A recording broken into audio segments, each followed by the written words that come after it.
The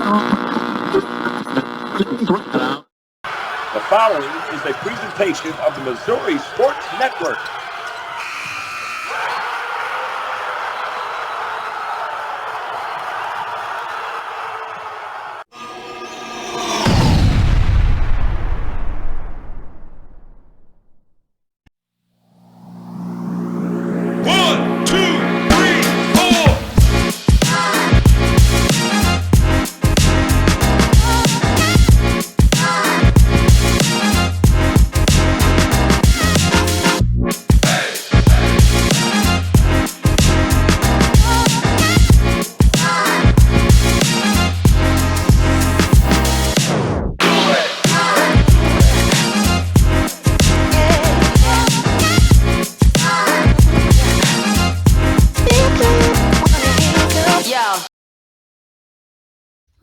Welcome back to Huddle Up here on the Missouri Sports Network inside the Pizza Ranch studio. We have not changed anything.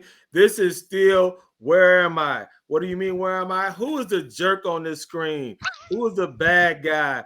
We are not changing that topic today, and I will point to the coach, DA. But we're going to let him survive another segment without being called bad names. We won't talk about him off camera. We'll give him all the hard core language that we should and he rightfully deserves. But on camera, we're going to keep this PG, which means personal and godly. All right, here we go, fellas.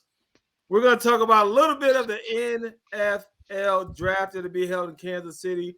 I think Kansas City, knowing the city a little bit, they like to party. I think that draft atmosphere is going to be unlike any others. The question is, who goes number one? Who do you like going number one? Darren, Coach, we're going to start with you. There's a lot of mock drafts out there. If you had to pick, let's just say if Darren Arthur was the GM of the Carolina Panthers, who does he take? Probably what they're going to do. They're going to take Bryce Young. Okay. This is not a particularly strong quarterback class, but it is a deep quarterback class. And there are a lot of teams drafting up top 5, top 10 that are in desperate need of quarterbacks, not only for the future, but for the present. And I think being in a position that Carolina's in, they've got to take a flyer and hope that it sticks. And I think the overall body of work that C.J. Stroud has shown at the collegiate level, I think garners him the number one pick. Big fella. Yeah, I think it's Bryce Young. And, like you said, this is a weak quarterback class. I mean, you go back over the last 10 years, and there's always 3 or 4 quarterbacks, taken in the first round, except 10 years ago, the one quarterback in 2013, the one quarterback went in the first round, and I guarantee you probably don't know who he is. I mean, it's E.J. Manuel by the Bills. I never even heard of the guy. He was taken in that first round, and then you come into that, Jameis Winston and Jared Goff, Carson Wentz. But that year when Deshaun Watson and Patrick Mahomes were taken, they went 2-3 because Mr. Trubisky went first. And I think what you're seeing now, you're going to get 3 quarterbacks probably taken in the first round. But I think that the league is such a quarterback-driven league now. I mean, you just look at Jalen Hurts' contract.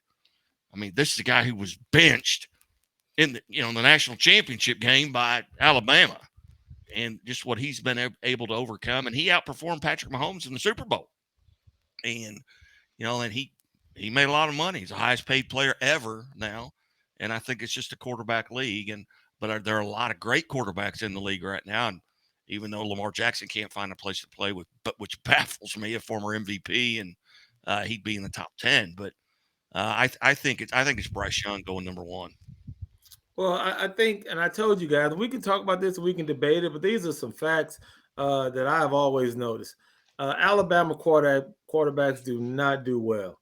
I don't care what anyone says. They do not do well. I would be scared to pick an Alabama quarterback. And the second school is Ohio State. They just do not, gentlemen. Y'all can sit here and talk and debate if you want to. I'm just sitting here. Ohio State, they have all the skill players and the running backs you can ever imagine coming out of Ohio State, and their quarterbacks always flop. You tell me a quarterback from Ohio State that you were like, he's a stud, he's won a championship. You're not good. It's not there. It's not there. I'm not taking away from anything from Herb Street, but he was a quarterback. They had a backup quarterback, rest in peace, Dwayne Haskins, who came in and won a national championship because they handed the ball off to Zeke and they got the best wide receivers. And the same thing goes for Alabama. If you got a wide receiver running a 4.2 and they got a DB running a 4.5, I'll take that matchup. Guys, I'm not excited about this. I'd probably trade down. I'd probably go after Lamar really hard. That's a whole nother story. And try to get me some picks. But I know you guys love Alabama. I think Guy has an Alabama undershirt on, and I think Coach got on. I think he had his favorite pair of underwear. Got Ohio State written on the back of them. I mean, guys, talk to me. Am I wrong or not? Well, I can't. As far as Ohio State, yeah, they've not had any quarterbacks do anything. But Okay. you're talking about Alabama. You're talking about Joe Namath, Bart Starr. You got to go back that guy. You went back that far? Well, you said never. So I think Joe Namath and Moses were roommates. I think. What are you talking about? You went back. Oh my gosh! Wow, we going back there. Okay. Ohio State did have one recently. Who? Joe Burrow. He wasn't even really Ohio State. He went to LSU. But I mean, He went to Ohio started State. off at Ohio State, though. My goodness, guy. No, you're right, Johnny. You're right. Thank you. You're right. And I think part of that is. Hold on. Say that again. Yeah. One more time. What'd you say? You're correct. Okay. Yes. Go ahead, my friend. Go ahead. I think a lot of that is just the whole team around them's better and superior to what they're playing against most weekends. Skill position players are better. Line is their offensive line is better. Running backs are better in comparison to who they are playing. And I think you have a valid point. As tough as that is for me to say, I think you have a very valid point. Thank you, my friend. And Guy, I know you want to go so opposite and just say, Johnny Mack, you're wrong. But please tell me what makes you so enamored with Bryce Young? I think he's the best quarterback in a weak quarterback class. Okay, that's fair. I mean, you already said Ohio State quarterbacks suck. That's going to be the number 2 pick. Yeah. Well, okay. I would just trade out of that and try to give me some picks and let me now, in general here. Let's talk about this real quick. Let's just open this bag up.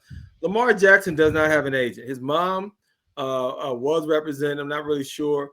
There is a art form, and having been a former agent, done it for close to a decade, did it for close to a decade. There's a skill set that you must have.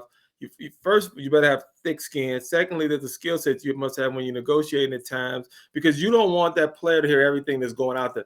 I think Lamar Jackson is made a bad mistake, and I think there's some collusion. I think the owner said, we're not giving that money that Deshaun Watson got, and I don't care what happens. We're gonna stand together on this, and I think that's what Lamar Jackson is going through. Guy, what do you think about that, big fella? Well, I agree with that. I think there's some collusion there, except you kind of counteract that. Well, then how did Philadelphia go out and give their contract out to Jalen Hurts? I mean, that's the highest paid contract in the history of football. It's not all guaranteed. $75 million is not guaranteed. $179 million is guaranteed, but 75 is not. Now Deshaun Watson got 225, 230 completely guaranteed. Yeah. That's different. It's different. So, maybe that's the case. Maybe they don't want to give, and I don't know what Lamar Jackson's asking for. Yeah. I don't know what he wants unless he just basically said, "Hey, I want Deshaun Watson's contract." Right. And that's Deshaun Watson's contract, the stupidest contract ever in the history. Yes, completely agree, Coach. What do you think? I completely agree with you guys. Yeah, I do. I think there is some collusion going on, but at some point in time, somebody's going to cave and they're going to take a flyer on him, and he's going to end up somewhere, and they're going to be better because of it. I don't know that he'll get the money that he's asking for, but he'll get close to it. And somebody's going to get a heck of a pickup. I mean, he is a multi-dimensional player and probably the most important position in football. And he's the definition of a dual threat quarterback, and his whole transition in becoming a better pocket passer. We always knew he could scramble, but he's developed as a pretty good pocket passer, and he's not looking to scramble and then throw. He's going through his reads and then scrambling. So I think somebody's going to hit a gold mine with him. Well, don't you think? I mean, aren't there? I mean, literally, you going into next year, there are 4 teams, maybe 5 that could win the Super Bowl, and doesn't matter what team he's going to, he's not going to win the Super Bowl. And these kids coming out of college, they could get that rookie contract. I mean, they're not going to go out. I mean, you look at some of the dumbest contracts in the history. You got Deshaun Watson, Michael Vick, Carson Wentz, Ryan Leaf. Literally, there are 4 or 5 teams I think they could win the Super Bowl, and I think, hey, we're not going to go out and blow a bunch of money and not get to the playoffs or not go to the Super Bowl. We'd rather just take in a backup guy. Yeah, was it Blake Bortles? Did he go to Kansas City? Who did Kansas City pick up as a backup? No, Gabbert. Blaine Gabbert. Yeah, Blaine Gabbert. That guy's been in the league, 10 years? Mm-hmm. He's made a lot of money, but he's not making $25 million a game. No, he's doing well. It'll be interesting. Going into a week from now, it'll be interesting to see what plays out. And unfortunately, we'll be airing before the draft next Thursday. But that following week, stay tuned because we'll have all the latest and what went down that draft. But gentlemen, good segment. We'll come back and close it out with our third and final segment. You're listening to Huddle Up here on the Missouri Sports Network inside the Pizza Ranch studio. And yes, Darren Archer is still on my bad list. All right, we'll be right back. Thank you. This has been a presentation of the Missouri Sports Network. Thank you for tuning in.